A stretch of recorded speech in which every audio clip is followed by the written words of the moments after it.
And once again welcome back to my channel. आज हम discussion कर रहे हैं इम्पॉर्टेंस ऑफ कम्युनिकेशन। अभी तक हमने कम्युनिकेशन की meaning, definition, roles, purpose, process of communication and characteristics of communication, ये सारे टॉपिक्स हमने कवर कर लिए हुए हैं। और ये सारे टॉपिक्स को कवर करते हुए हम यूनिट 1 के पार्ट 3 की तरफ बढ़ चुके हैं और आज हम डिस्कशन करेंगे importance of communication. So guys, without any further do let get started with today's lecture. Communication के कुछ इम्पॉर्टेंट एस्पेक्ट हैं जो मैंने इधर आपको स्क्रीन पे आपके डिस्प्ले किया हुआ है। आप इसका स्क्रीनशॉट लेकर के इसको पेन डाउन ज़रूर कर लें, इसको लिख लीजिएगा क्योंकि ये काफ़ी इम्पॉर्टेंट है। जो इसमें पहला पॉइंट है, बेसिस ऑफ कोऑर्डिनेशन। किसी भी कम्युनिकेशन को अच्छी तरीके से सक्सेसफुल बनाने के लिए मैनेजमेंट के अंदर में कोऑर्डिनेशन होना बहुत ही इंपॉर्टेंट है। कल भी हमने कोऑर्डिनेशन के ऊपर में काफ़ी सारी चीज़ें डिस्कस की जस्ट प्रीवियस वाले लेक्चर में। अगर वो लेक्चर आपने मिस कर दिया तो ज़रूर से देख लेना, या आई बटन पे आप क्लिक करोगे तो भी आप देख लोगे, नहीं तो फिर इस वीडियो के लास्ट में भी आपको लिंक मिल जाएगा देखने के लिए, तो वहाँ से भी आप देख लेना, प्लेलिस्ट में भी आपको मिल जाएगा। तो जो पहला पॉइंट है वो ये इसकी इम्पॉर्टेंस को दर्शाता है कि कोऑर्डिनेशन कितना इम्पॉर्टेंट होता है। आपस में इंटरपर्सनल रिलेशनशिप बिल्डअप होने चाहिए, तभी आपके ऑर्गेनाइजेशन का जो गोल है आप उसको अच्छे से अचीव कर पाते हो। उसको थोड़ा रीड करके समझते हैं बुकिश लैंग्वेज में। The manager explain to the employees the organisational goal, mode of their achievement and also the interpersonal relationship amongst them. जो मैनेजर होता है, मैनेजर माने कौन, जो कि आपकी मैनेजमेंट को डील कर रहा है, वो आपके ऑर्गेनाइजेशन का जो गोल है वो आप तक पहुंचाता है। जो भी एम्प्लॉयज़ काम कर रहे हैं, उनके जो सबऑर्डिनेट्स हैं, उन तक ये बात को पहुंचाते हैं कि ऑर्गेनाइजेशन का, संस्था का गोल क्या है और आप किस माध्यम से, किस मोड से आप अपने ऑर्गेनाइजेशन के गोल को अचीव कर सकते हैं और अपने पारस्परिक संबंध को, इंटरपर्सनल रिलेशनशिप को आप कैसे बिल्डअप कर सकते हो, कैसे अच्छे से कर सकते हो। ये सारी चीज़ें जो हैं सिर्फ कोऑर्डिनेशन की ही वजह से हो पाती हैं कंपनी में, और कोऑर्डिनेशन की वजह से टीम वर्क हो पाता है और सब लोग कलेक्टिवली मिलकर के अपना एफर्ट्स दे पाते हैं। कंपनी का जो विजन होता है, जो भी मिशन है या जो भी ऑर्गेनाइजेशनल ऑब्जेक्टिव है, गोल है, तभी वो अचीव हो पाता है। Because this provides coordination between various employees and also departments. Thus, communication act as a basis of coordination in the organization। बिल्कुल कम्युनिकेशन अगर नहीं एग्जिस्ट कर रहा है तो आप कोऑर्डिनेशन नहीं कर पाओगे, क्योंकि कोऑर्डिनेशन के लिए बातचीत करना इंपॉर्टेंट है, अपने व्यूज़ को आप तक पहुंचाना इंपॉर्टेंट है, और उस चीज़ को आप तक पहुंचाने के लिए मुझे आपसे बात करनी ही पड़ेगी। मीडियम कुछ भी हो, लेकिन बिना आपसे बात किए मैं अपनी बात को आप तक नहीं पहुंचा सकती हूँ। तो कोऑर्डिनेशन काफ़ी इंपॉर्टेंट है। फिर दूसरा है importance of communication in management की फ्लुएंट वर्किंग। जब भी कम्युनिकेशन आपके मैनेजमेंट के अंदर में स्मूथली हो रहा होगा तो आप पे काम का जो फ्लुएंसी है वो काफ़ी अच्छा होगा। A manager coordinate the human and physical element of an organization to run it smoothly and efficiently। Smoothly वो काम करेगा और efficiently, प्रभावी तरीके से आपका काम हो सकेगा कंपनी के अंदर में, ऑर्गेनाइजेशन के अंदर में। The coordination is not possible without proper communication. बिल्कुल भी एकदम सही लाइन लिखी हुई है कि कोऑर्डिनेशन हो ही नहीं सकता जब भी प्रॉपर कम्युनिकेशन नहीं होगा, तो वहाँ पे कोऑर्डिनेशन एग्जिस्ट कर ही नहीं सकता है। तो अगर आप चाहते हो कि आपकी कंपनी में काम जो है वो बहुत ही स्मूथली हो, एफिशिएंटली हो, फ्लुएंटली हो, तो बिल्कुल आपको कम्युनिकेशन वाले पार्ट पे अच्छे से काम करना होगा और डेफिनेटली कोऑर्डिनेशन वाले पार्ट पे भी अच्छे से काम करना पड़ेगा। आपस में कोऑर्डिनेशन इंपॉर्टेंट है, फ्लुएंसी ऑफ वर्क के लिए भी कम्युनिकेशन इंपॉर्टेंट है, और जब भी आप अपने बिजनेस में कोई भी डिसीजन मेकिंग करते हो तो वहाँ पर भी कम्युनिकेशन बहुत इंपॉर्टेंट रोल प्ले करता है। देखो, कम्युनिकेशन हर जगह ही इंपॉर्टेंट रोल प्ले कर रहा है। अभी भी मैं आपसे बात कर रही हूँ तो it is also way of communication. Doesn't matter कि मैं कौन सा मीडियम या कौन सा मोड यूज़ करके आप तक अपनी बात पहुँचा रही हूँ, बट मैं यहाँ पे आपसे कम्युनिकेट कर रही हूँ। तो जो तीसरा है वो क्या है, the basis of decision making. अब इसमें क्या बोल रहा है, proper communication provide information to the manager that is useful for decision making. तो जो प्रॉपर कम्युनिकेशन होता है वो मैनेजर को हेल्प करता है कि वो अच्छे से अच्छे तरीके से डिसीजन मेकिंग कैपेबिलिटी को बढ़ा सके, या कंपनी के लिए, ऑर्गेनाइजेशन के लिए जो सही है उस पर वो डिसीजन ले सके। No decision could be taken in the absence of information. किसी भी एब्सेंस ऑफ इंफॉर्मेशन, किसी भी जानकारी के अभाव में, किसी भी जानकारी के एब्सेंस में कोई भी डिसीजन नहीं लिया जा सकता है। जानकारी का मतलब यहाँ पे फिर इंफॉर्मेशन से रिलेटेड हो जाता है, क्योंकि कम्युनिकेशन का मतलब होता है कि इंफॉर्मेशन को पास करना, आइडियाज़ को पास ऑन करना, एक्सचेंज करना, व्यूज़ को, ओपिनियंस को, ऑर्डर को, इंस्ट्रक्शन को। फिर इसमें एक चीज़ लाइन और लिखी हुई है, दस communication is the basis for taking the right decision. बिल्कुल राइट डिसीजन लेने के लिए कम्युनिकेशन बहुत ही इंपॉर्टेंट है।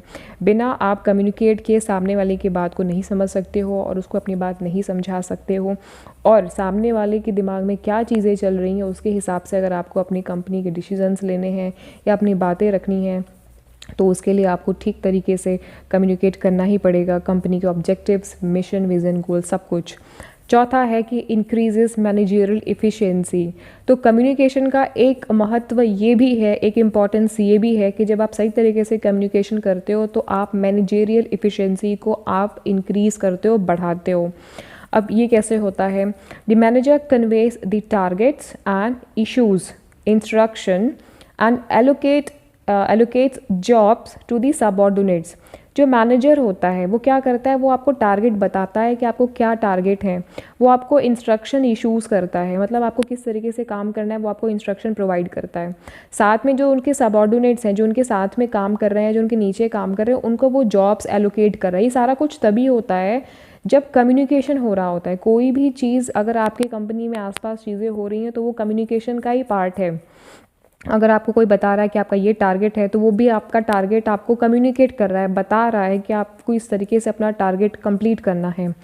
So all of these aspects involve communication, मतलब ये सारी चीज़ों में, इन सारे एस्पेक्ट्स में कम्युनिकेशन इन्वॉल्व होता ही है।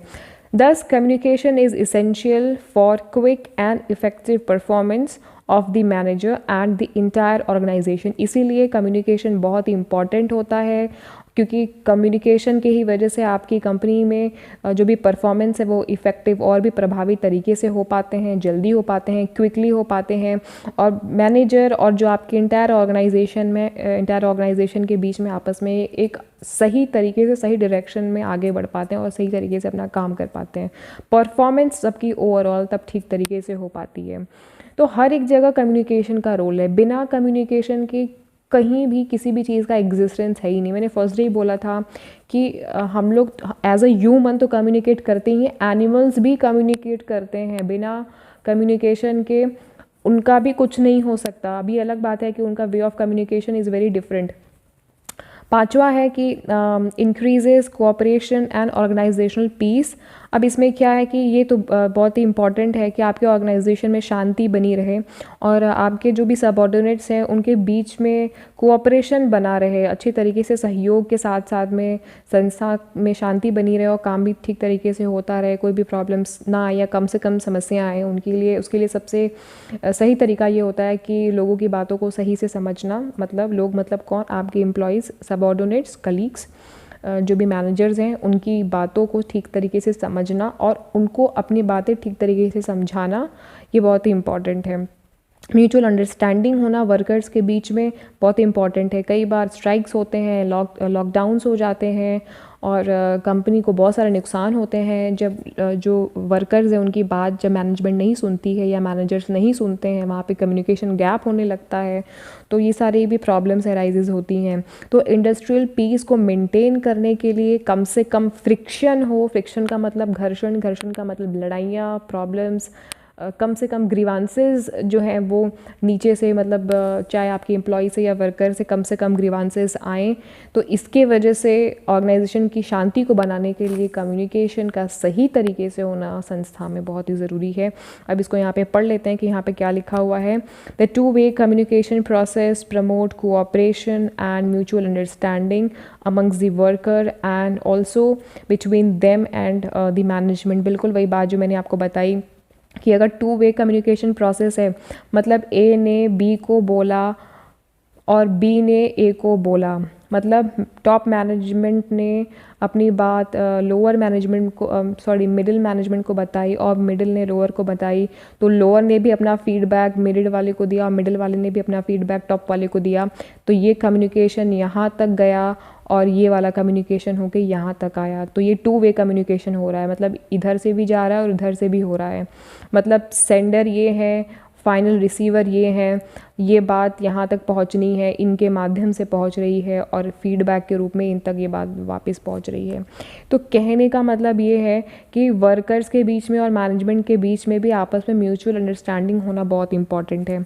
अब आगे इसमें क्या बोल रहा है, this leads to less friction, मतलब अगर ऐसा होता है, 2 वे कम्युनिकेशन प्रोसेस हो रहा है, तो ऐसी ऑर्गेनाइजेशन में, ऐसी कंपनी में कम से कम फ्रिक्शन होता है, झगड़े समस्याएं कम से कम होती हैं।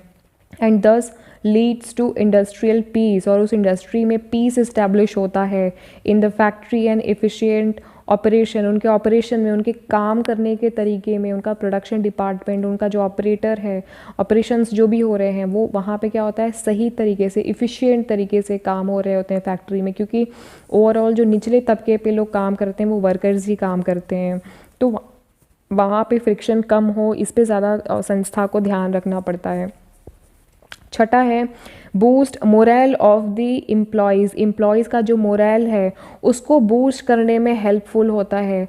अगर आपने सही तरीके से कम्युनिकेशन किया हुआ है, आपने वर्कर्स को हेल्प किया हुआ है, उनके फिज़िकल एस्पेक्ट को समझा है, उनके सोशल एस्पेक्ट को समझा है, तो आप उनका मोरल भी बूस्ट कर पाते हो अच्छी तरीके से। अगर आपके ह्यूमन रिलेशंस अच्छे हैं इंडस्ट्री में, ह्यूमन रिलेशन का मतलब एम्प्लॉय से एम्प्लॉय का रिलेशन, एम्प्लॉय से वर्कर्स का रिलेशन, तो एक इफ़िशिएंट सिस्टम जो है वो डेवलप हो रहा होता है। और एक इफ़िशिएंट सिस्टम को डेवलप करने के लिए मैनेजमेंट को मोटिवेट करना होता है अपने एम्प्लॉयज़ को, और मोटिवेट आप तभी करोगे जब आप कम्युनिकेट करोगे, बात करोगे। भाई मोटिवेशन भी तो आप बोल के ही करोगे ना किसी को, या दिखा के, बता के, बोल के, समझा के, तो वो भी तभी कर पाओगे जब आप कम्युनिकेट करोगे। बिना कम्युनिकेशन के तो कुछ नहीं हो पाएगा। तभी आप उनको इन्फ्लुएंस कर पाओगे, उनके ऊपर अपना प्रभाव छोड़ पाओगे, उनको सेटिस्फाई कर पाओगे, सबऑर्डिनेट्स को अपने। और ये सारी चीज़ें क्यों करते हो आप? ताकि उनका मोरल हाई रहे, वो मोटिवेटेड रहें, वो जो भी काम कर रहे हैं उसमें अपना 100% देते रहें, तभी अपने एम्प्लॉयज़ का आप मोरल जो है वो बूस्ट कर सकते हो, हाई कर सकते हो। तो वही चीज़ इसमें यहाँ पे लिखी हुई है कि good communication helps the workers to adjust to the physical and social aspect of worker. तो जब आप सही तरीके से कम्युनिकेशन करते हो तो आप वर्कर्स को हेल्प करते हो कि वो अपने फिजिकल चैलेंजेस को मीट आउट कर सकें, वो सोशल एस्पेक्ट पे काम कर सकें। और क्योंकि वर्कर्स का भी जो ऑब्जेक्टिव होता है वो यही होता है कि हमारे जो मैनेजर हैं उन्होंने जितना अपने को टारगेट दिया हुआ है उस टारगेट को सही टाइम पे पूरा कर दें। और जो मैनेजर क्या टारगेट देता है? मैनेजर तो आपको वही टारगेट देता है जो आप उसको ऊपर से मिल रहे होते हैं। तो इनडायरेक्टली आप भी, मतलब वर्कर भी काम कर रहा होता है कंपनी के टारगेट के लिए, मतलब इस चीज़ के लिए, और ये वाले जो हैं ये भी काम कर रहे हैं इनके लिए डायरेक्टली। तो इनको भी पता होना ज़रूरी है कि क्या विज़न मिशन है, इनको भी पता होना ज़रूरी है क्या विज़न है और क्या मिशन है। इनको कौन बताता है? इनको यहाँ से पता चलता है, और इन्हें कौन बताए? इनको यहाँ से पता चलता है। दोनों के टारगेट हालांकि एक ही होते हैं, बट पता कहीं और से भले ही चले, बट टारगेट एक ही होता है। अब इसमें आगे it also improves the good human relation in the industry, बिल्कुल ये मैंने बताया आपको। And efficient system of communication enables the management to motivate करने में हेल्प करता है, इन्फ्लुएंस मतलब प्रभाव छोड़ता है, सेटिस्फाई करता है सबऑर्डिनेट्स को, और जो कि फाइनली टर्न अप होता है। क्या टर्न अप होता है? उनको बूस्ट मिलता है, उनका मोरल हाई होता है और उनको मोटिवेटेड रखता है। तो ये जो सारे काम हैं ये आपके कम्युनिकेशन के अंदर में सारी चीज़ें हो रही होती हैं। तो ये इसका आप स्क्रीनशॉट ले लेना और इसको आप लिख लेना। ये सारे कुछ इंपॉर्टेंस ऑफ कम्युनिकेशन थे जो मैंने आपको इस लेक्चर में समझाया। अब इसके बाद वाले लेक्चर में हम पढ़ेंगे कि कम्युनिकेशन का ऑर्गेनाइजेशनल स्ट्रक्चर क्या है, किस तरीके से काम होता है, वो भी काफ़ी इंपॉर्टेंट टॉपिक है, उसे भी मिस मत करना। और बने रहें हमारे साथ में। मिलते हैं हम नेक्स्ट लेक्चर में गाइस, तब तक अपना ध्यान रखें। Thank you very much for watching this lecture.